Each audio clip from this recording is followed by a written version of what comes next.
Hello, welcome to my YouTube channel Asha kitchen vibes. ನಾವಿವತ್ತು ನಾಟಿ ಕೋಳಿ ಸಾಂಬಾರು ಹೇಗೆ ಮಾಡೋದು ಅಂತ ತೋರಿಸ್ತಾ ಇದ್ದೀವಿ. ಮೊದಲಿಗೆ ನಾವಿಲ್ಲಿ ತೋರಿಸ್ತಾ ಇರೋ ಮಸಾಲೆನೆಲ್ಲ ಮಿಕ್ಸರ್ ಜಾರ್ಗೆ ಹಾಕ್ಕೊಂಡು ಗ್ರೈಂಡ್ ಮಾಡ್ಕೊಳ್ಳೋಣ. ಈರುಳ್ಳಿ, ಬೆಳ್ಳುಳ್ಳಿ, ಶುಂಠಿ, ಕಾಳುಮೆಣಸು, ಚಕ್ಕೆ, ಲವಂಗ, ಏಲಕ್ಕಿ, ಅರಿಶಿನ ಪುಡಿ ಇದನ್ನೆಲ್ಲ ಗ್ರೈಂಡ್ ಮಾಡ್ಕೊಳ್ಳೋಣ. ಇದಾದಮೇಲೆ ಅದಕ್ಕೇ ಸ್ವಲ್ಪ ಕೊತ್ತಂಬರಿ ಸೊಪ್ಪು ಹಾಕಿ ಗ್ರೈಂಡ್ ಮಾಡ್ತಾಯಿದ್ದೀನಿ. ನೋಡಿ, ಈ ಥರ ಪೇಸ್ಟ್ ಆಗಬೇಕು. ನೆಕ್ಸ್ಟು ಅದೇ ಜಾರ್ಗೆ ತೆಂಗಿನಕಾಯಿ, ಗಸಗಸೆ, ಕಡಲೆ, ಸ್ವಲ್ಪ ನೀರು ಹಾಕಿ ನೋಡಿ ಈ ಥರ ಪೇಸ್ಟ್ ಮಾಡ್ಕೊಂಡಿದ್ದೀವಿ. ನೆಕ್ಸ್ಟು ಕುಕ್ಕರ್ಗೆ ಸ್ವಲ್ಪ ಎಣ್ಣೆ ಹಾಕಿ ನಾವು ಫಸ್ಟ್ ಏನು ಗ್ರೀನ್ ಮಸಾಲ ಪೇಸ್ಟ್ ಮಾಡ್ಕೊಂಡಿದ್ದೋ ಅದನ್ನು ಹಾಕಿದ್ದೀನಿ. ಇದೆಲ್ಲ ಸ್ವಲ್ಪ ಚೆನ್ನಾಗಿ ಫ್ರೈ ಮಾಡ್ಕೊಳ್ಳೋಣ. ಇದೆಲ್ಲ ಒಂದು 5 ನಿಮಿಷ ನೀಟಾಗಿ ಫ್ರೈ ಮಾಡಿ ಹಸಿ ಸ್ಮೆಲ್ಲೆಲ್ಲ ಹೋಗಿ ಚೆನ್ನಾಗಿ ಫ್ರೈ ಆಗಬೇಕು. ನೋಡಿ, ಈ ಥರ ಹಿಂಗೆ ಫ್ರೈ ಆದಮೇಲೆ ನಾವು ಅದಕ್ಕೆ ಚಿಕನ್ನ ಆ್ಯಡ್ ಮಾಡ್ತಾಯಿದ್ದೀವಿ.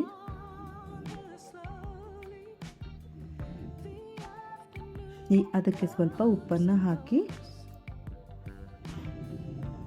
ನೀಟಾಗೆಲ್ಲ ಮಿಕ್ಸ್ ಮಾಡಿ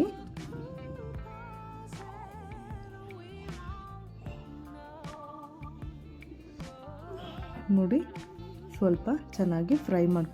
ಇವಾಗ ಸಾಂಬಾರ್ ಪೌಡರ್ನ ಆ್ಯಡ್ ಮಾಡ್ತಾಯಿದ್ದೀವಿ. ನಿಮ್ಗೆ ಎಷ್ಟು ಖಾರ ಬೇಕು ಅಷ್ಟು ನೋಡಿ ಖಾರದ ಪುಡಿನ ಆ್ಯಡ್ ಮಾಡಿ. ಮನೇಲೇ ಬಳಸುವಂಥ ಖಾರದ ಪುಡಿ, ಸಾಂಬಾರು ಪುಡಿ ತುಂಬ ರುಚಿ ಬರುತ್ತೆ. ನೋಡಿ, ಈ ಥರ ಒಂದು 5 ನಿಮಿಷ ನೀಟಾಗಿ ಫ್ರೈ ಮಾಡ್ಕೊಳ್ಳಿ. ನಾವು ಏನು ತೆಂಗಿನಕಾಯಿ ಪೇಸ್ಟ್ ಮಾಡ್ಕೊಂಡಿದ್ದೋ ಅದನ್ನು ಆ್ಯಡ್ ಮಾಡ್ತಾಯಿದ್ದೀವಿ. ಅಳತೆಗೆ ತಕ್ಕಷ್ಟು ನೀರು ಹಾಕ್ಕೊಳ್ಳಿ. ನಿಮ್ಗೆ ಎಷ್ಟು ಕ್ವಾಂಟಿಟಿ ಬೇಕೋ ಅಷ್ಟು ಹದ ನೋಡಿಕೊಂಡು ನೀರು ಆ್ಯಡ್ ಮಾಡಿ. ಇವಾಗ ಎಲ್ಲ ನೀಟಾಗಿ ಮಿಕ್ಸ್ ಮಾಡ್ಕೊಳ್ಳಿ. ನೋಡಿ, ನಮಗೆ ಇಷ್ಟು ಗಟ್ಟಿ ಸಾಕು ನಾಟಿ ಕೋಳಿ ಸಾರು. ಇವಾಗ ವಿಷಲ್ಗೆ ಇಟ್ಟಿದ್ದೀವಿ. ನೋಡಿ, ವಿಷಲ್ ಆದಮೇಲೆ ಸಾಂಬಾರು ಎಷ್ಟು ಚೆನ್ನಾಗಿ ಬಂದಿದೆ, ಘಮ ಘಮ ಅಂತ ಇದೆ, ಚೆನ್ನಾಗಿ ಆಗಿದೆ.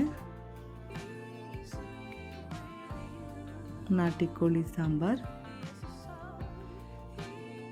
ರೆಡಿಯಾಗಿದೆ. ನಾವಿವಾಗ ಸಾಂಬಾರನ್ನೆಲ್ಲ ಬಸ್ಕೊಂಡು ಬರೀ ಚಿಕನ್ ಮಾತ್ರ ತಗೊಂಡಿದ್ದೀವಿ. ಯಾಕಂದರೆ ಇದನ್ನು ಚಿಕನ್ನ ಸಪ್ರೇಟಾಗಿ ಹುರ್ಕೊತಾ ಇದ್ದೀವಿ. ಈಗ ಒಂದು ಬಾಣಲಿಗೆ ಸ್ವಲ್ಪ ಎಣ್ಣೆ ಹಾಕಿ ನಾವು ಮೊದಲೇ ಮಾಡಿಟ್ಕೊಂಡಂಥ ಗ್ರೀನ್ ಪೇಸ್ಟ್ ಏನಿತ್ತು, ಗ್ರೀನ್ ಮಸಾಲ ಪೇಸ್ಟು, ಅದನ್ನು ಸ್ವಲ್ಪ ಚಿಕನ್ ಫ್ರೈಗೆ ತೆಗೆದಿಟ್ಕೊಂಡಿದ್ದು ಅದನ್ನು ಇಲ್ಲಿ ಹಾಕಿ ಫ್ರೈ ಮಾಡ್ತಾಯಿದ್ದೀವಿ. ಇದು ಚೆನ್ನಾಗಿ ಫ್ರೈ ಮಾಡ್ಕೊಳ್ಳಿ. ಅದಕ್ಕೆ ಸ್ವಲ್ಪ ಖಾರದ ಪುಡಿನ ಆ್ಯಡ್ ಮಾಡಿ ನೀಟಾಗಿ ಫ್ರೈ ಮಾಡ್ಕೊಳ್ಳಿ. ಆಮೇಲೆ ಸ್ವಲ್ಪ ನೀರನ್ನು ಆ್ಯಡ್ ಮಾಡಿ ನೀಟಾಗಿ ಮಿಕ್ಸ್ ಮಾಡ್ಕೊಳ್ಳಿ. ನೋಡಿ, ಚೆನ್ನಾಗಿ ಕುದೀತಾ ಇದೆ. ಅದಕ್ಕೆ ಸ್ವಲ್ಪ ಉಪ್ಪನ್ನು ಆ್ಯಡ್ ಮಾಡಿ ಚೆನ್ನಾಗಿ ಫ್ರೈ ಆಗಬೇಕು. ನಾವೇನು ಚಿಕನ್ ಸಾಂಬಾರು ಮಾಡಿ ತೊಗೊಂಡಿದ್ದು ಆ ಚಿಕನ್ ಸಾಂಬಾರಿಗೆ ಸಾಂಬಾರು ಸಪ್ರೇಟ್ ಮಾಡಿ ಚಿಕನ್ನೆಲ್ಲ ಸಪ್ರೇಟಾಗಿ ತೊಗೊಂಡು ಅದಕ್ಕೆ ಮತ್ತೆ ಒಗ್ಗರಣೆ ಕೊಡ್ತಾಯಿದ್ದೀವಿ. ಸಪ್ರೇಟಾಗಿ ಫ್ರೈ ಮಾಡ್ತಾಯಿದ್ದೀವಿ. ಇವಾಗ ನೋಡಿ, ಚಿಕನ್ ಮಸಾಲ ಸ್ವಲ್ಪ ಗಟ್ಟಿ ಆಗ್ತಿದ್ದಂಗೆ ಚಿಕನ್ನೆಲ್ಲ ಹಾಕಿ ಫ್ರೈ ಮಾಡ್ತಾಯಿದ್ದೀವಿ. ಈ ಥರ ಚೆನ್ನಾಗಿ ಹುರಿಯೋದ್ರಿಂದ ಚಿಕನ್ ತುಂಬ ಟೇಸ್ಟಿಯಾಗಿರುತ್ತೆ. ನಾಟಿ ಕೋಳಿ ಸಾರು ಚಿಕನ್ ಈ ಥರ ಹುರಿದ್ರೆ ತುಂಬಾ ರುಚಿ ಇರುತ್ತೆ. ನೋಡಿ, ಚೆನ್ನಾಗಿ ಫ್ರೈ ಮಾಡಿ. ಈ ಥರ